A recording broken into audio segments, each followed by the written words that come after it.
जय हिंद दोस्तों, मैं हूं प्रभात। पीसीएस शिक्षा के मंच पे आप तमाम अभ्यर्थियों का हार्दिक अभिनंदन है।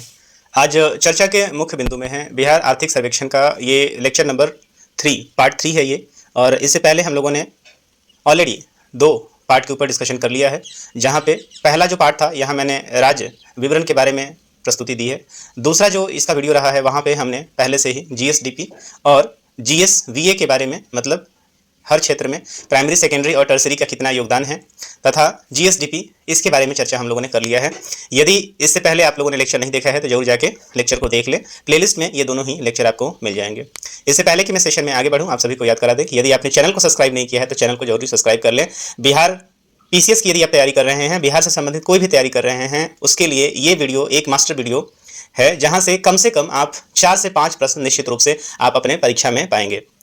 तो चलिए आगे चलते हैं अपने सेशन में। इस पूरे सेशन में 4-5 महत्वपूर्ण टॉपिक पे हम लोग बात करने वाले हैं जो आपके सामने है। यहाँ अब हम लोग चर्चा करेंगे बिहार में प्रति व्यक्ति सकल राज्य घरेलू उत्पाद कितना रहा 2024-25 के लिए। इसके अलावा सकल स्थिर पूंजी निर्माण में बिहार की क्या स्थिति है, सकल राज्यगत मूल्यवर्धन और रोजगार में क्षेत्रवार हिस्सा कितना रहा है, मुद्रास्फीति का क्या हाल रहा है, और अंत में देखेंगे क्षेत्रीय विषमता, अर्थात कौन सा राज्य हमारे राज्य के अंतर्गत कौन सा जिला सबसे समृद्ध रहा है और कौन सा रहा है सबसे गरीब। तो इन तमाम तरह के प्रश्नों का उत्तर हम लोग अपने इस वीडियो में पाने वाले हैं, और आप इसमें से कोई भी ऐसा टॉपिक नहीं है जिसको आप एलिमिनेट कर दें या आप फॉरवर्ड कर जाएं। तो इसलिए बहुत ही पेन कॉपी लेके बैठें और काफ़ी सावधानी के साथ, काफ़ी सतर्कता के साथ आप इस लेक्चर को सुनें, और इसके साथ साथ आप अपना नोट्स भी जरूर तैयार कर लें, क्योंकि यहाँ से सीधा ही प्रश्न रहता है। आइए चलते हैं हम अपने सेशन की तरफ। बात करने वाले हैं हम लोग पहले यहाँ पे सब टॉपिक की, जहाँ हम लोग बात करते हैं प्रति व्यक्ति सकल राज्य घरेलू उत्पाद।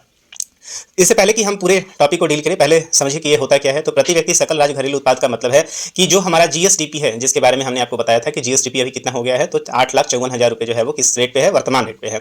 वर्तमान जो मूल्य होता है वो क्या होता है, इन्फ्लेशन के सहित होता है। जो इन्फ्लेशन जो मेरा बेस लाइन है, वो बेस लाइन अभी कितना है, 2011-12 का है, और इसमें 11-12 के बाद आप देखेंगे कि अगले 10 वर्षों का यदि आप इन्फ्लेशन इसमें जोड़ देते हैं तो उसके बाद आपको वर्तमान मूल्य मिलता है। मतलब करंट प्राइस पे जीएसडीपी हमारा रहा है 8,54,000 करोड़ रुपए के आसपास हमारा डीएसपी है। और इसको यदि आप बिहार के टोटल जो पॉपुलेशन है उस पॉपुलेशन से यदि आप डिवाइड कर देते हैं तो आपको पर कैपिटा इनकम यहाँ पे निकलकर सामने आ जाता है, जिसको हम लोग प्रति व्यक्ति सकल राज्य घरेलू उत्पाद के नाम से जानते हैं। ये इसलिए ज़्यादा इंपॉर्टेंट है क्योंकि यहाँ से आपको बिहार के प्रत्येक व्यक्ति का अनुमान मिलेगा। साथ ही साथ हम यहाँ पे इस बात का भी विश्लेषण करेंगे कि पूरे भारत के रिस्पेक्ट में बिहार कहाँ खड़ा है, क्योंकि बिहार में भी इलेक्शन आने वाला है और आप सभी जो प्रतियोगी परीक्षाओं का तैयारी करते हैं उन्हें तथ्यात्मक जानकारी होना बहुत ही जरूरी है। और लोकतंत्र में यदि आप हिस्सा ले रहे हैं तो आपके एक वोट का भी उतना ही ज्यादा मूल्य है। तो आप देख सकते हैं कि समय जरूर बदल रहा है, लेकिन बिहार की तस्वीर क्यों नहीं बदल रही है, इस बात का भी आप यहाँ पे अनुमान लगा सकते हैं। और अपने वोट को बर्बाद नहीं करेंगे, इसको देख के ही अपने वोट का भी इस्तेमाल करेंगे। तो एक अवेयर बिहारी होने के नाते भी आपको ये वीडियो जरूर देखना चाहिए। आइए चलते हैं सेशन में आगे।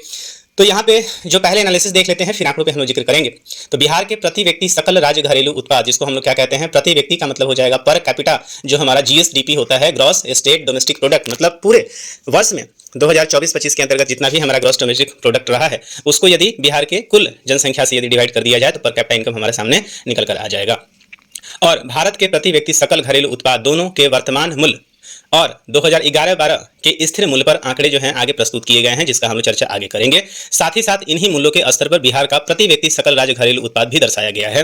वर्तमान मूल्य पर बिहार के प्रति व्यक्ति सकल राज्य घरेलू उत्पाद, अब यहाँ पे जो भी आप देखेंगे पर कैपिटा इनकम जो आप देखने वाले हैं, इसको आप 2 रेट पे देखेंगे। एक 2011-12 के रेस्पेक्ट में आप देखेंगे, और एक जो हमारा करंट प्राइस है, करंट प्राइस जैसे हमारा 2024-25 के लिए ये हमारा जो आर्थिक सर्वेक्षण है, इसका मतलब ये है कि जो करंट प्राइस होगा वो 2023-24 के रेस्पेक्ट में प्रस्तुत किया होगा।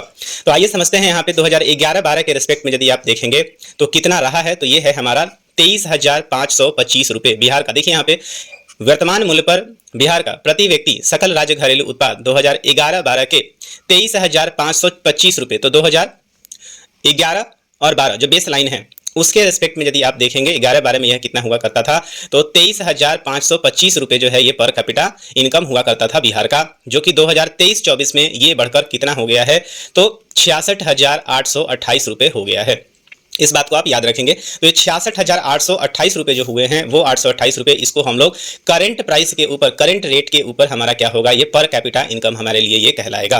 तो यहाँ पे जो हमारे लिए आंसर निकल कर आ रहा है, यहाँ इस फैक्ट को जो आप याद करेंगे वो आपके लिए सबसे इंपॉर्टेंट होगा कि 66,828 रुपये आप निश्चित रूप से याद कर लेंगे कि बिहार का प्रत्येक जो कामकाजी जो लोग हैं, बिहार के प्रत्येक कामकाजी जो लोग हैं, जो ग्रॉस जो प्रोडक्शन है हमारा, उसमें एक व्यक्ति का, चाहे आप इनकम कह ले चाहे आप इसको योगदान कह ले, ये केवल 66,828 रुपए है। और यहाँ पे इस बात का दावा किया जा रहा है कि देखिए आप यहाँ पे 2011-12 के बनिस्बत यहाँ पे 23,000 से ये कितना हो गया है, तो 66,000 हो गया है। अभी तो ये आंकड़ा आपको बहुत अच्छा लग रहा होगा कि अब जरा आप इस चीज को समझे कि 66,828 रुपए जो आपको ये कहा जा रहा है, ये 1 साल का रुपए है। मतलब बिहार का एक व्यक्ति, प्रत्येक व्यक्ति आज के इस करंट प्राइस में भी आप देखेंगे तो 5,000 कुछ रुपए, मतलब आप यदि 6,000 भी जोड़े तो वो भी कम ही होगा। मतलब एक महीने में 6,000 रुपए से कम पे गुजारा कर रहा है बिहार का प्रत्येक व्यक्ति। और आप समझ सकते हैं कि अभी ईडब्ल्यूएस का आप लोगों ने सर्टिफिकेट बनवाया होगा, उस ईडब्ल्यूएस में इकोनॉमिकल वीकर सेक्शन किसको कहा गया है, तो 8 लाख रुपए से जो कम साल भर में जिसकी जो कमाई है उसको क्या कहा जाता है, इकोनॉमिकल वीकर सेक्शन कहा जाता है।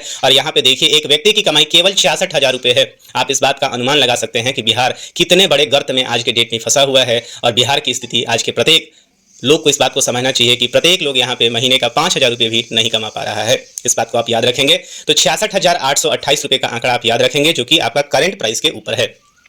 वहीं 2011-12 के स्थिर मूल्य पर बिहार का प्रति व्यक्ति सकल राज्य घरेलू उत्पाद 23,525 रुपए से बढ़कर 2023-24 में 36,333 रुपए हो गया है। अब जरा इस आंकड़े पे भी गौर कीजिए। यदि मैं इन्फ्लेशन को निकाल दूं अगले 12 वर्षों के लिए, 2011-12 जो है वो बेसलाइन है और 2023-24 चल रहा है, तो मतलब दोगुना की बात हो रही है। 12 साल को आप निकाल दे फिर भी आपके पास कितना बनता है, 36,333 रुपए। आप समझे बिहार के प्रति व्यक्ति के पास, यदि करंट प्राइस से हम देखेंगे, जो हमारा सबसे बेसलाइन है 2011-12 के प्राइस, जो कि शुरुआती मूल्य है या बेस लाइन है, वहां उसके अनुसार तो हम और भी दयनीय स्थिति में है, 36,333 रुपए। मतलब बिहार का एक व्यक्ति महीने में 4,000 रुपए से भी कम कमा रहा है। आप समझिए कि यहाँ पे गरीबी का किस स्तर पर कितना बड़ा आलम है। स्वतंत्रता के आज हमारे पास 70 साल से ज्यादा बीत चुके हैं, लेकिन बिहार सबसे निर्धन, सबसे गरीब, सबसे पिछड़ा और सबसे ज्यादा अशिक्षित राज्य अभी भी बना हुआ है। राजनीति गलियारे में किस तरीके का यह खेल चला है कि अगले 70 वर्षों तक आप और हम इसी तरीके से करा रहे हैं।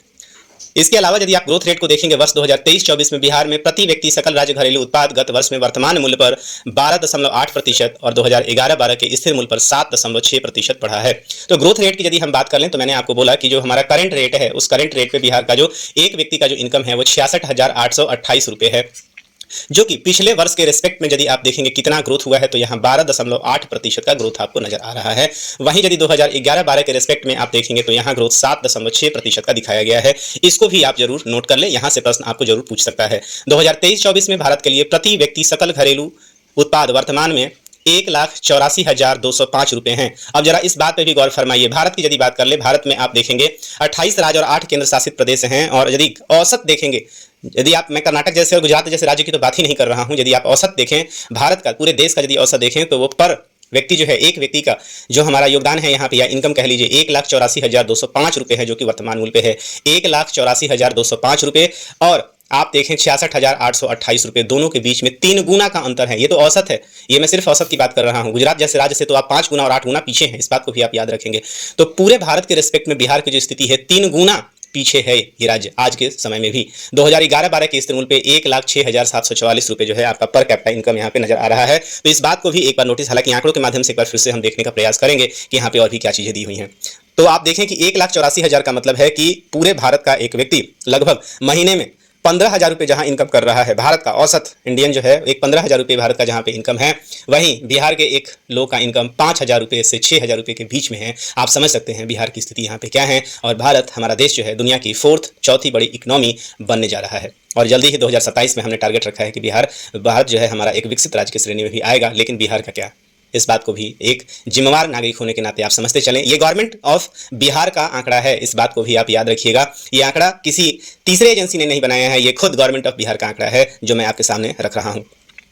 वर्ष 2011-12 से 2023-24 के बीच में वर्तमान मूल्य पर बिहार का प्रति व्यक्ति सकल राज्य घरेलू उत्पाद 9.1% की औसत वार्षिक दर से बढ़ा है। इसका चर्चा तो हम लोग पहले ही कर चुके हैं कि जो हमारा ग्रोथ रेट रहा है 2011-12 से 23-24 के बीच में वर्तमान मूल्य पर कितना रहा है, 9.1% रहा है। इसके विपरीत स्थिर मूल्य पर प्रति व्यक्ति सकल राज्य घरेलू उत्पाद औसत वृद्धि केवल 3.7% रहा है। अब जरा देखते रहिए, मतलब आप ये है कि प्रति वर्ष 4% से नीचे का भी आपका ग्रोथ रेट रहा है। और ये ग्रोथ रेट में माना जा सकता है जो कोविड महामारी आई थी उसका भी इम्पैक्ट आपको यहाँ पे नजर आ रहा है। कोविड-19 महामारी के कारण 2020-21 में आए एक आर्थिक संकुचन के बाद वर्तमान मूल्य पर बिहार के प्रति व्यक्ति सकल राज्य घरेलू उत्पाद की वृद्धि में लगातार 2 अंकों में रही है। तो 2021-22 में 12.4%, 22-23 में 13.6% और 23-24 में 12.8% जो है वो ग्रोथ रेट रहा है। मतलब कोविड के आप देखेंगे तो लगातार बिहार जो है तेज गति से जो है ग्रोथ कर रहा है। वहीं 2011-12 के स्थिर मूल्य पर बिहार की प्रति व्यक्ति सकल राज्य घरेलू उत्पाद में 22-23 में 8.2% और 23-24 में 7.6% की दर से बढ़ा है। इसको आइए आंकड़ों के माध्यम से देखते हैं जो टेबल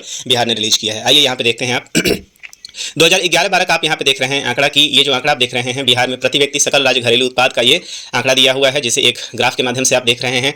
और ये 23-24 के माध्यम जरा देखिए यहाँ पे 2011-12 में जो हमारा करंट रेट, क्योंकि दोनों बेस आपको एक ही मिलेगा, 23,525 रुपये। तो यहाँ पे जरा देखिए आप, आपका जो पर कैपिटा इनकम था वो 23,525 रुपये था। इस बात को देखें आप। और 2023-24 जो ये आंकड़ा फाइनल हो चुका है, यहाँ पे आप देखें तो करंट प्राइस में आपको बहुत ज़्यादा ग्रोथ, लेकिन ध्यान देने वाला है आपका बेस लाइन के ऊपर। बेस लाइन के रेस्पेक्ट में जहाँ 23,525 रुपये से पिछले 12 वर्ष में केवल आप देख रहे हैं दोगुना का भी अंतर यहाँ पे नहीं हुआ है। और यहाँ ग्रोथ रेट केवल 3.7% है। जबकि करंट रेट का बढ़ने का मतलब होता है, जब करंट रेट में आपका इकोनॉमी यदि यहाँ पे 66,000 हुआ है, जहाँ पे 23,000 जो आप लगभग 2.5 टाइम्स के आसपास भी कह सकते हैं, यहाँ ग्रोथ आपको क्यों दिख रहा है? क्योंकि यहाँ पे इन्फ्लेशन है और इन्फ्लेशन ज़्यादा होने के कारण आपको ये ग्रोथ रेट यहाँ पे नजर आ रहा है। आपको एक्चुअल कंपेयर करना है तो जरा 23,000 को देखें और 36,000 को देखें, वहाँ आपको स्पष्ट रूप से नजर आ जाएगा। तो इस बात को नोट करते रहें, परीक्षा के दृष्टिकोण से तो जरूरी है ही है। मेंस में आप इस पूरे डॉक्यूमेंट को बिना पढ़े हुए यदि आप एग्जाम में बैठते हैं तो फिर बहुत बड़ी गलती आप करने जा रहे हैं। इसलिए इस पूरे एनालिसिस को बहुत ध्यान से सुनिए। अब आइए एक और चौंकाने वाला ये टेबल जो है गवर्नमेंट ऑफ बिहार के द्वारा जो रिलीज किया है, जरा इस टेबल पर भी एक बार विचार कीजिए। 2011-12 में जैसा कि मैंने बताया भारत कहाँ पे था, तो पूरा देश हमारा प्यारा भारत 63,462 रुपये जो है वो पर कैपिटा इनकम हमारे पूरे देश के एक व्यक्ति का हुआ करता था। वहीं पे बिहार तब भी 23,525 रुपये था। यहाँ भी आप देखें कि 3 गुने लगभग आप देखें कि लगभग आप 3 गुने के अंतर के आसपास यहाँ भी नजर आ रहे हैं। और आज जब 12 वर्ष बीत चुके हैं, वहां भी स्थिति आपका वहीं बना हुआ है। भारत जहां 1,84,205 रुपये करंट प्राइस पे पर कैपिटा इनकम रखा है, वहीं बिहार केवल 66,828 रुपये पे ही सिमटा हुआ है। हाँ, आप ग्रोथ रेट में जरूर देखेंगे कि 9.3% जो है वो ग्रोथ रेट जो है वो आपका था और अब 9.1% जो है वो ग्रोथ रेट यहाँ पे दिख रहा है। इस बात को भी आप याद रखेंगे। 2011-12 में जरा आप देखें, 2011-12 का मैंने बताया 2000 मतलब स्थिर मूल्य के आधार पे आप देखें तो 1,06,744 रुपये आप देखें यहाँ पे 1,06,744 रुपये आपका पर कैपिटा इनकम यहाँ पे दिखाया जा रहा है, जो कि 4.4% औसत वार्षिक वृद्धि है। और चौंकाने वाला आंकड़ा आपको यहाँ पे दिखेगा 36,333 रुपये, जहाँ पे केवल 3.7% ही आपको ग्रोथ रेट दिख रहा है। तो परीक्षा के दृष्टिकोण से जो आपके लिए सबसे इंपॉर्टेंट आंकड़ा है कि करंट प्राइस पे हमारा पर कैपिटा इनकम कितना है और जो हमारा बेस लाइन है उसके आधार पे पर कैपिटा इनकम कितना है। तो इस आंकड़े को याद रखिएगा, 66,828 रुपये जो है वो आपका आंकड़ा दिखेगा यहाँ पे। और जो आपका बेस लाइन है 2011-12 के आधार पे तो केवल 36,333 रुपये जो है आपको यहाँ पे नजर आएगा। तो बस ये आंकड़ा जो याद कर ले, जहाँ से प्रश्न जो है वो आपका पूछा जाएगा। चलिए आगे बढ़ते हैं। इसके आगे देखिए, अब यहाँ पे जरा यहाँ पे अब राज्यों के रेस्पेक्ट में जरा आप देखिए बिहार कहाँ खड़ा हुआ है। देखिए यहाँ पे जो मुख्य राष्ट्र हैं जहाँ पे दिए हुए हैं ये आंकड़ा आप देख सकते हैं। 2011-12 के स्थिर मूल्य पर देश में बड़े राज्यों के प्रति व्यक्ति निम्न राज्य घरेलू उत्पाद क्या रहा है। जरा अब देखिए, अब यहाँ पे आपको वास्तविक स्थिति नजर आ जाएगा कि बिहार कहाँ है और बाकी के अन्य राज्य कहाँ पे हैं। आप देखिए प्रति व्यक्ति निम्न राज्य घरेलू उत्पाद का त्रिवर्षीय औसत है, यहाँ 3 वर्ष का जो है वो औसत दिया हुआ है। वहाँ पे क्या स्थिति बनता है 23-24 में। आंध्र प्रदेश को देखिए जरा, यहाँ पे प्रति व्यक्ति 1,35,000, जरा देखिए यहाँ पे बिहार 32,174 रुपये। जरा देखते रहिए कहाँ हैं आप।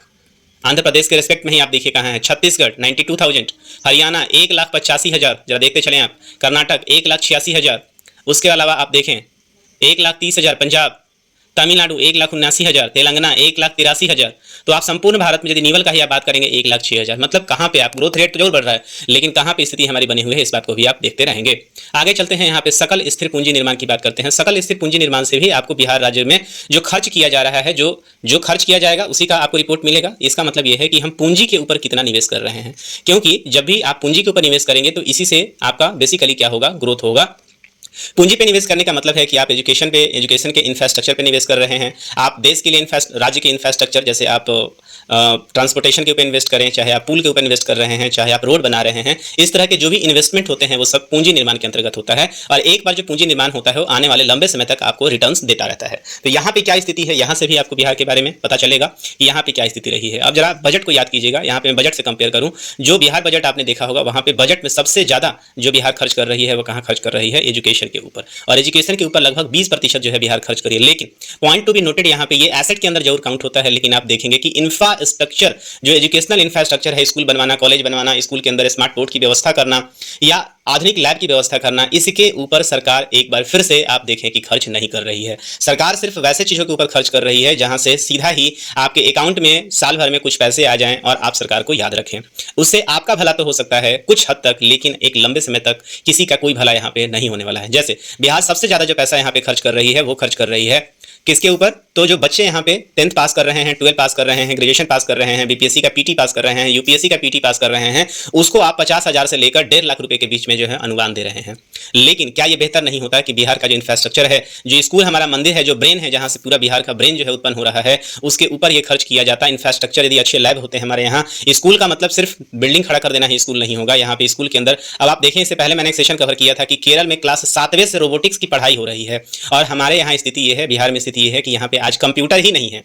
रोबोटिक्स की तो बात छोड़ दीजिए, वहाँ आईटीएन आके रोबोटिक्स पढ़ा रहे हैं, और हमारे यहाँ आज तक स्कूल में बैठने के लिए बेंच डेस्क सही से नहीं मिल रहा है। आप समझ सकते हैं कि 20% इस एजुकेशन का खर्च क्या सिर्फ मिड डे मील देने के लिए है, क्या पोशाक देने के लिए है, क्या साइकिल देने के लिए है, या 25,000 रुपये पे आप खुश हो जा रहे हैं? इसका विचार आप सभी खुद ही कर लीजिएगा। आइए चलते हैं अब यहाँ पे सकल स्थिर पूंजी निर्माण की बात करें, जिसको GFCA के नाम से जानते हैं। GFCA, इस बात को आप याद रखेंगे। ग्रॉस, ये बेसिकली क्या है? इंफ्रास्ट्रक्चर निर्माण के लिए होता है। इसका मतलब ये है, GFCA का आशय होता है, GFCF, करेक्शन, GFCF, इस बात को याद रखिएगा, का आशय किसी राज्य के निवल मूल्य वर्धन के उस हिस्से से है जो किसी वर्ष में उपभोग में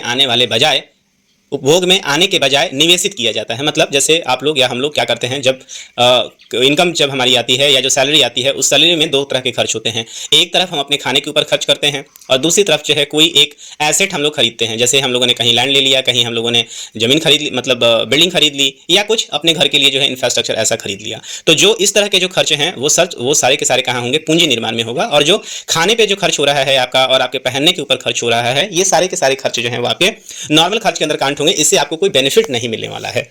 इस बात को, ये सिर्फ आपके लिए लिविंग स्टैंडर्ड के लिए काम करता है, या आप इसको कहें कि बेसिक नीड के अंदर कवर होता है। तो यहाँ पे आप देखें, बिहार के लिए वर्तमान मूल्य पर 2019-20 से 23-24 तक के लिए सकल स्थिर पूंजी निर्माण और राज्य के सकल स्थिर घरेलू उत्पाद के प्रतिशत के रूप में उसका हिस्सा दिखाया गया है, जो हम लोग आंकड़ों में देखेंगे। 23-24 के लिए संशोधित अनुमान है। यहाँ पे जरा देखिए क्या आंकड़ा दिया गया है। आइए चलते हैं इस आंकड़ों में, कि यहाँ भी आपको नजर आएगा। जरा देखिए इस आंकड़े को। वर्तमान मूल्य पर राज्य का सकल स्थिर पूंजी निर्माण 2019-20 के 9,346 करोड़ रुपए। जरा देखें कि बिहार 9,346 करोड़ रुपए खर्च कर रहा था कब? 2019-20 के दौरान। अब समय आ गया है 2023-24। यहां बिहार जो है वो पूंजी निर्माण के ऊपर कितना खर्च कर रहा है? 38,986 रुपए खर्च कर रहा है। जरा देखिए अगले 5 वर्षों में यहाँ पे पूंजी निर्माण जो है आपको 4 गुना नजर आ रहा है। ये 4 गुना यहाँ पे बढ़ता दिख रहा है, लेकिन यहाँ पे ये है कि ये हिस्सा ही आप देखेंगे बहुत ही कम है। बजट का जो मैंने सेशन कवर किया था, वहां मैंने आपको बताया था कि बिहार पूंजी निर्माण के ऊपर कितना खर्च कर रहा है। ये तो आप देखें कि 20% से नीचे ही पूंजी निर्माण के ऊपर खर्च हो रहा है। तो यहाँ पे ग्रोथ आपको कितना दिखने, वहीं वर्तमान मूल्य पर राज्य के सकल राज्य घरेलू उत्पाद के प्रतिशत के रूप में सकल स्थिर पूंजी निर्माण काफी बड़ा है। 19-20 में 1.6% से बढ़कर 23-24 में 4.6% हो गया है। तो पूंजी निर्माण में जो ग्रोथ आपको देखने को मिलेगा, कितना देखने को मिल रहा है? 4.6% देखने को मिल रहा है। इस बात को नोट करेंगे, ये पीटी पॉइंट ऑफ व्यू से काफी इंपॉर्टेंट है, लेकिन आप यहां पे देखेंगे कि बिहार के संदर्भ में भी काफी महत्वपूर्ण होने जा रहा है।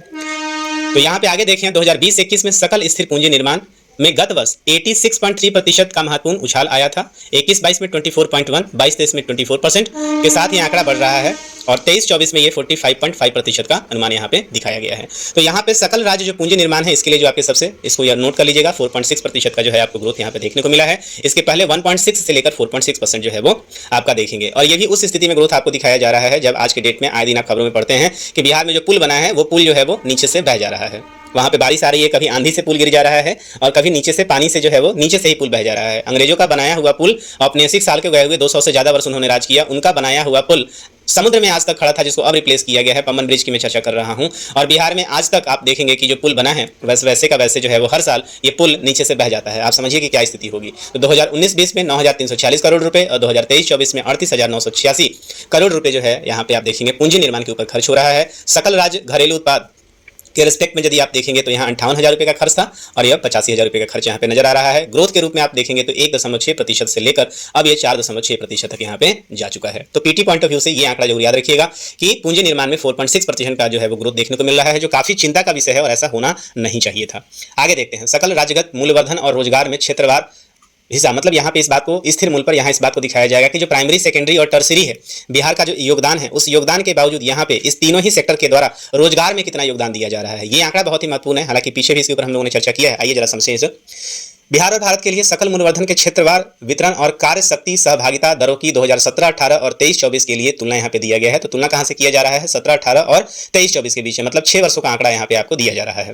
बिहार और भारत दोनों ही प्राथमिक क्षेत्र में रोजगार में सबसे बड़ा हिस्सा बना हुआ है। मतलब बिहार और भारत दोनों में ही, जो कि दोनों ही एग्रीकल्चर बेस्ड जो है वो कंट्री है, यहाँ की इकोनॉमी का एक प्राइम हिस्सा जो है एग्रीकल्चर है। तो यहाँ पे आप देखेंगे कि दोनों ही जगह जो प्राथमिक क्षेत्र से सबसे बड़ा जो रोजगार आपको कहाँ दिया जा रहा है? प्राइमरी सेक्टर में सबसे ज्यादा रोजगार मिल रहा है। और क्यों मिल रहा है? क्योंकि यहाँ किसी तरह का आप देखेंगे कि कोई एग्जाम की जरूरत नहीं है, जो जन्म लिया किसान है वो डायरेक्ट उसके लिए वही रोजगार है। तो लेकिन सकल मूल्यवर्धन में सबसे कम योगदान है। सबसे बड़ा चिंता का विषय यही है कि रोजगार तो यहां सबसे ज्यादा मिल रहा है, लेकिन आउटपुट यहां से बहुत ही कम मिल रहा है। सकल मूल्यवर्धन में इस क्षेत्र का हिस्सा पिछले कुछ वर्षों के दौरान कम हुआ है। बिहार और भारत इन क्षेत्र के योगदान के पैटर्न पर भिन्नता दिखाती है। 23-24 में सकल मूल्यवर्धन के प्राथमिक क्षेत्र का राष्ट्रीय स्तर पर 16.6% और बिहार में 19.9% योगदान रहा है। जरा आप देखें, सकल मूल्यवर्धन में प्राथमिक क्षेत्र मतलब जो पूरा हमारा जीडीपी है, उस जीडीपी और जीएसडीपी में, मतलब नेशनल स्तर पर और स्टेट स्तर पर भी, दोनों में जो प्राइमरी सेक्टर का योगदान है लगभग सेंटर पे 16.6% और बिहार स्तर पर 19.9 मतलब 20% के आसपास। वहीं इस सकल मूल्यवर्धन में द्वितीय क्षेत्र का संपूर्ण भारत के स्तर पर 28.7% और बिहार पे 21.5%। हम लोगों ने चर्चा किया था चैप्टर नंबर 2 वाले में, वीडियो नंबर 2 में यहाँ पे हमने चर्चा किया था। वहीं आप देखेंगे सकल मूल्यवर्धन में द्वितीय क्षेत्र का हिस्सा 2017-18 में 23-24 के बीच में 1.4% अंक बढ़ा है। केवल 1.4%, जो राष्ट्रीय स्तर पर उसकी वृद्धि की अपेक्षा 0.1% अंक अधिक है। वहीं 23-24 में सकल मूल्यवर्धन में तृतीय क्षेत्र में बिहार का हिस्सा 58.6% और पूरे भारत का हिस्सा जो है 54.6% है। चार्ट के माध्यम से देखिए, वहां आपको ज्यादा बेहतर समझ आएगा। अब जरा इस चार्ट को बहुत ही गौर से देखिएगा। 17-18 कंपेयर किया जा रहा है, 17-18 और 23-24 के बीच में। जरा देखिए यहाँ पे बिहार की क्या स्थिति है। प्राइमरी सेक्टर है, सेकेंडरी है और टर्सरी है। जो जीडीपी है हमारा, उसमें योगदान जरा देखिए, 21.6% प्राइमरी सेक्टर, सेकेंडरी 20% के आसपास और टर्सरी जो है 58%। रोजगार में प्राइमरी कितना योगदान दे रहा है? देखिए, रोजगार में केवल आप देखेंगे कि 21% तो जीडीपी, जो बिहार के जीडीपी में आप देखेंगे उसका हिस्सा है प्राइमरी का। लेकिन बात यहाँ पे करें हम रोजगार की, तो रोजगार में केवल 18%, सेकेंडरी का 28.6 और टर्सरी के आप देखेंगे यहाँ पे 53.3%। इस बात को आप याद रखेंगे। तो बिहार का देखें, ये बिहार का आंकड़ा है और भारत का आंकड़ा है। भारत में भी आप देखें, ये करेक्शन थोड़ा सा, यहाँ पे बिहार का जो जीएसडीपी में जो योगदान है प्राइमरी का 21.6%। अब इसको कंपेयर जरा कीजिए, कहां से? यहां से कंपेयर कीजिए, जरा इस देखें। तो बिहार में जो आप देख रहे हैं कि योगदान जो जीएसडीपी में है 21.6%, लेकिन रोजगार जो है वो 45% का है।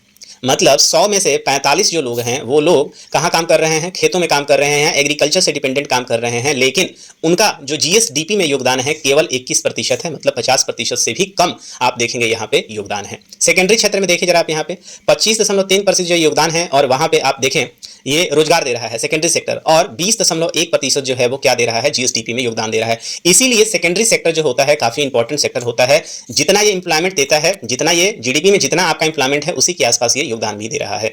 और बिहार की विडंबना यही है कि ये जीएसडीपी जो सेक्टर है, जो हमारा सेकेंडरी सेक्टर है, भारत में तो कम है ही है, लेकिन बिहार में ये नेग्लिजिबल के आसपास भी आपको नजर आ रहा है।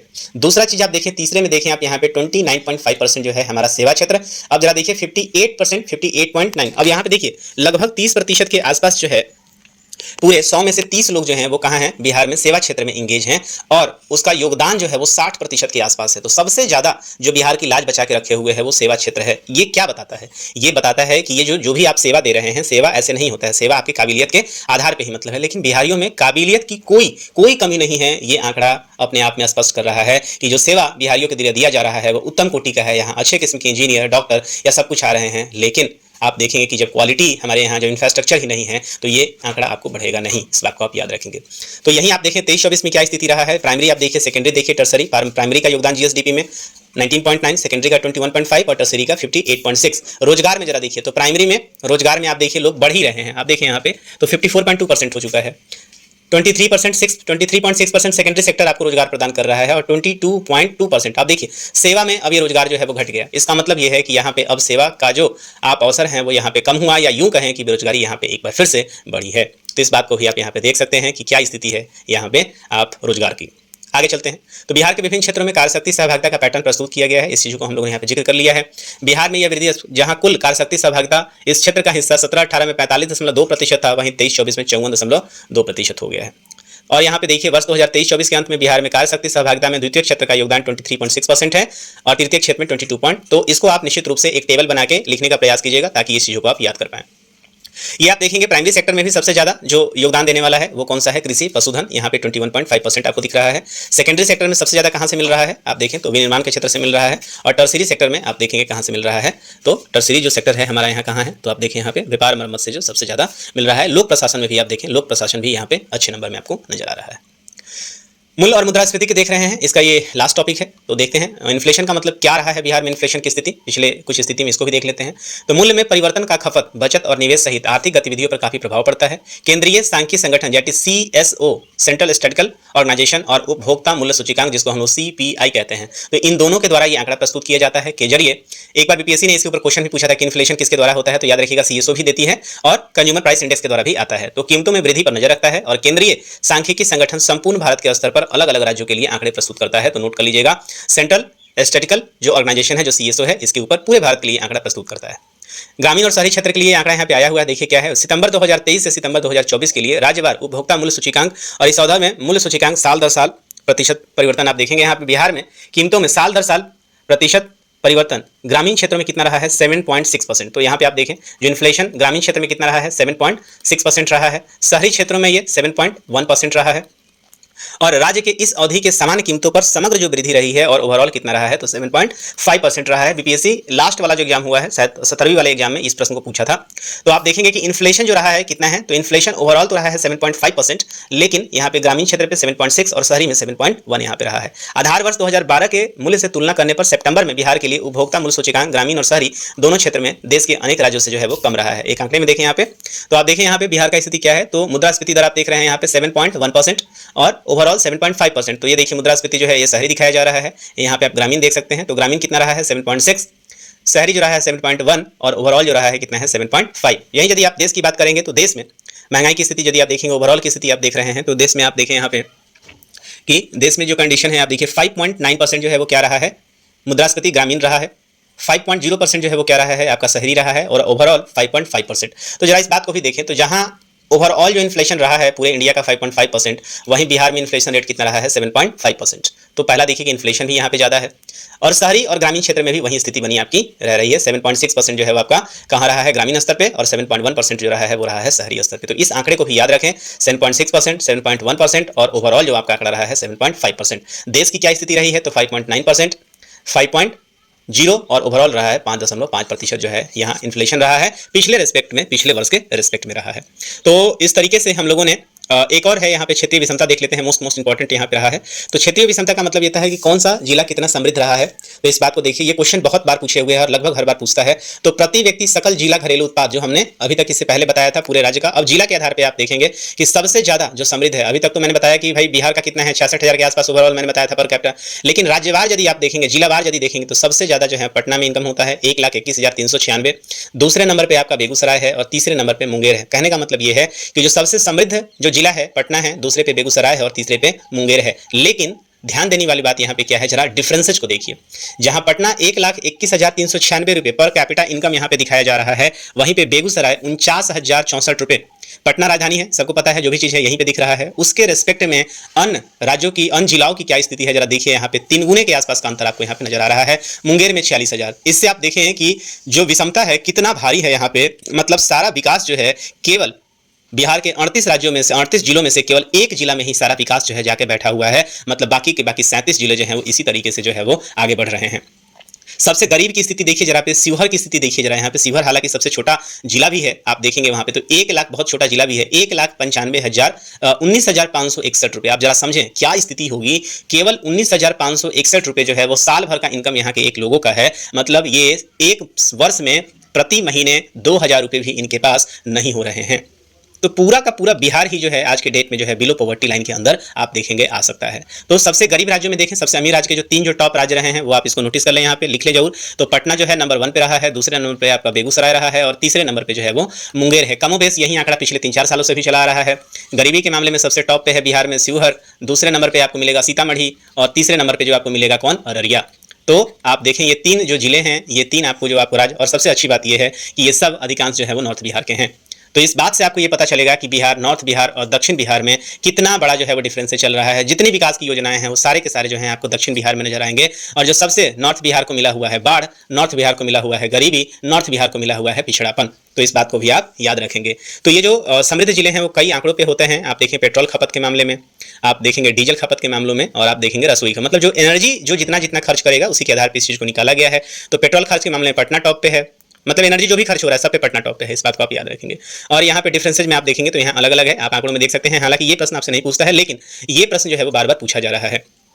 तो इकोनॉमिक सर्वे के चैप्टर के अंतर्गत हमने यहाँ पे उन सारे आंकड़ों को कवर कर लिया है जहां से अधिकांशतः प्रश्न पूछे जाते हैं। यहाँ से हालांकि जो इकोनॉमिक सर्वे का ये पूरा डॉक्यूमेंट है उसमें कुल मिलाकर 14 चैप्टर हैं और अभी तक हमने केवल एक चैप्टर हुआ है, लेकिन इसी एक चैप्टर से आप देखेंगे 70% जो है प्रश्न आते हैं। तो मेजर चैप्टर कवर हुआ है। इसके बाद के चैप्टर में जो मुख्य जो चीजें हैं वो आपको हम अगले वीडियो में लाकर आपको बताएंगे। बिहार आर्थिक सर्वेक्षण का रूपरेखा ऑलरेडी जो है इसी का एक समरी है, और आज विवरणी मैंने अपने पहले वीडियो में ही कवर कर दिया है।